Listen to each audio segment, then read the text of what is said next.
A storm was 3 days out, and Fletcher Dawes didn't know it yet, but the woman stepping off that train would decide whether he faced it alone or not, and the letter in her hand would nearly cost him everything he'd built.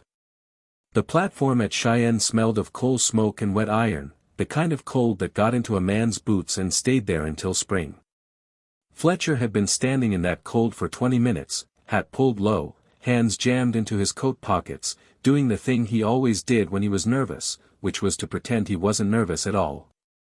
He had a ranch 12 miles out, a bunkhouse full of hungry men, and a kitchen that had gone cold back in March when his last cook packed up and left without so much as a goodbye. It had taken him 4 months to write the letter to that placement agency in Denver. 4 months of staring at a blank page, crossing out words that sounded too much like asking for something he didn't deserve. And it had taken another 2 weeks after mailing it to talk himself out of writing to the post office and burning their reply before he'd even opened it. The letter had been simple. Experienced housekeeper. Widowed preferred. Willing to relocate. Private room and board.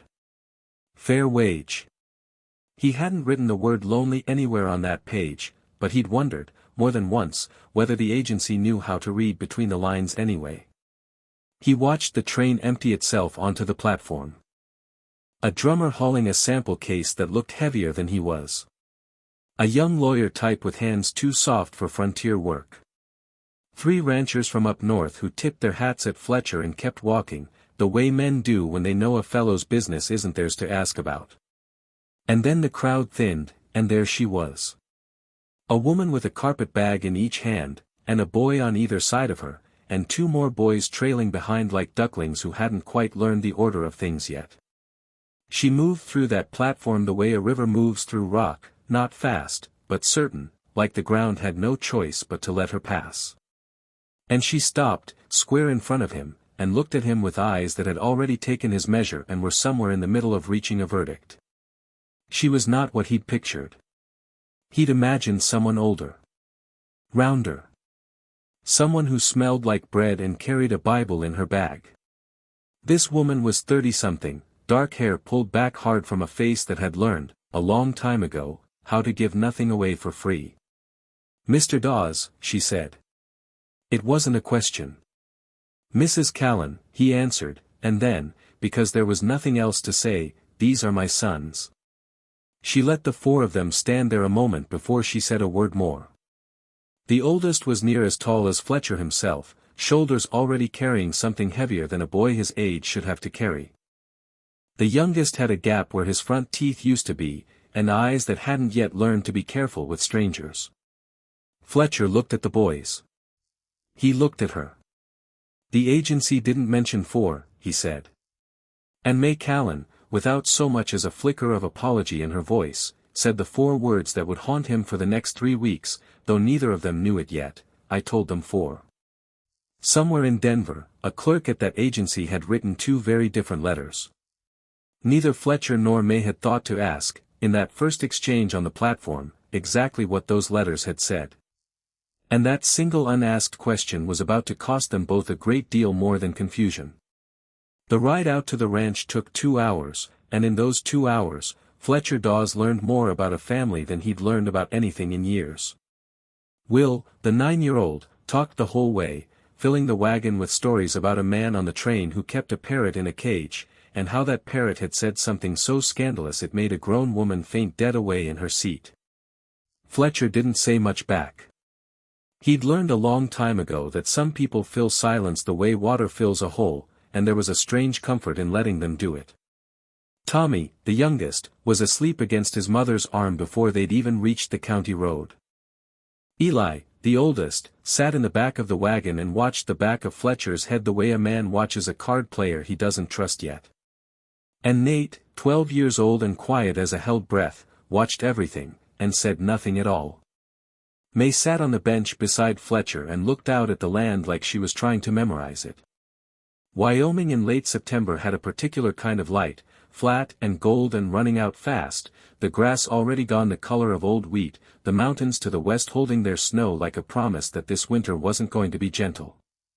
"It's a working ranch," Fletcher said, after a long while. "I assumed," May answered. 7 men in the bunkhouse. Cook quit in March. House hasn't been right since. He hesitated. There's only the one extra room. Boys can bunk off the barn, there's a curtain. The boys stay with me, May said, and there wasn't a scrap of argument in it, just fact laid down flat, like a woman setting a plate on a table. Fletcher looked at the road.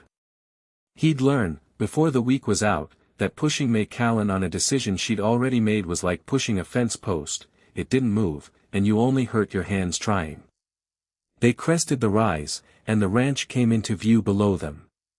The house, the barn, the bunkhouse, the water tower Fletcher had built with his own hands the summer before. Nothing fancy. Everything solid. Tommy woke as the wagon rolled to a stop, blinked at the house, then at Fletcher, and asked, in the plain way only a 6-year-old can manage, "Is this ours now?" May's jaw went tight. "It's Mr. Dawes's," she said quietly. Tommy considered that with the seriousness of a much older man. Then he lifted his arms up to be carried down, and he lifted them toward Fletcher. Not his mother. Fletcher. It was such a small thing. Fletcher would think about it later and still not know quite what to make of it. But that was the moment, right there, Tommy's arms in the air, certain as sunrise, that something in the air over that ranch shifted, quiet as a door swinging open on its own hinges. Neither of them said a word about it. But both of them felt it. And in the days that followed, that small, silent shift would begin to grow into something neither Fletcher Dawes nor May Callan was prepared for. By the 11th day, May Callan had been carrying a question in her chest so long it had started to feel like a stone. The kitchen had gone from disaster to order under her hands. The ranch hands, wary of her at first, had come around entirely after one breakfast, eggs, salt pork, biscuits, and coffee so good that Dale, the oldest of the hired men, took one sip, set his cup down, and said, "Lord Almighty," which earned him a scolding from Sorensen about blaspheming, and the reply, dead serious, that was a prayer. Eli had started coming to the barn every morning without being asked, handing Fletcher tools before Fletcher even reached for them. Nate had taken to watching the world with his quiet, careful eyes and saying things that landed like small stones dropped into still water, once telling Fletcher, without being asked, that some rooms just needed time, and that his own mother stayed out of his father's workshop for the very same reason. Tommy followed Fletcher like a shadow that had learned to walk. And every morning before dawn, May stood at the window of the room she shared with her 4 boys, looked out at the dark shape of the barn against a graying sky, and thought, "This is a good place." And then she thought about the words she'd used to get her boys here. The words she still hadn't confirmed with the man whose roof they were sleeping under. She found the letter on the 11th day, or rather, Fletcher found it first, on his desk, in a room he'd left empty that morning but for an account book and a broken pen. Now there was an envelope, already opened, addressed to May Callan, sitting square in the middle of the desk where he'd be sure to see it. He didn't read it. He carried it to the kitchen instead, where May stood over a pot of onions that smelled like something worth coming home to. "There's a letter on my desk," he said. "Addressed to you." May dried her hands slow, like she already knew what it would say, and walked past him without a word. She read it standing in the doorway of his office, her face doing very little, the way a face does when it's spent years learning to stay still no matter what's underneath it. "Mr. Dawes," she said finally, "when you wrote to that agency, what exactly did you ask for?" "A housekeeper," Fletcher said. "Widowed. Fair wage, room and board."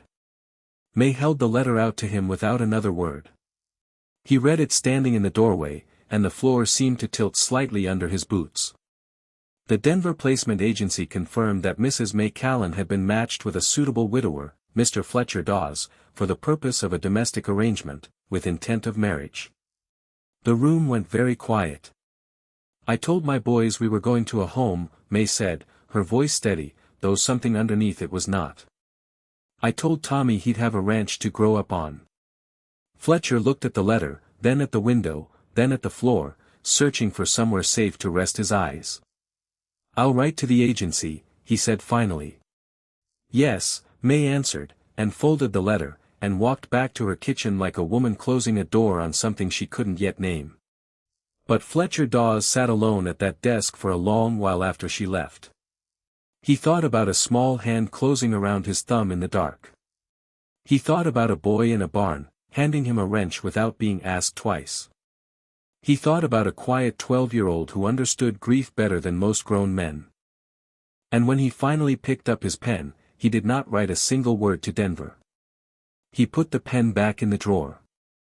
And 3 days later, a second letter arrived, this one from a schoolhouse in Laramie, addressed to May, postmarked weeks before she'd ever set foot on that train, and whatever it said would change everything all over again. If this story of found family, second chances, and quiet love pulled at your heart, don't let it end here. Hit like, drop a comment telling me what you think happens next, and subscribe so you don't miss when May and Fletcher's story continues. There's more waiting just beyond the ranch gate.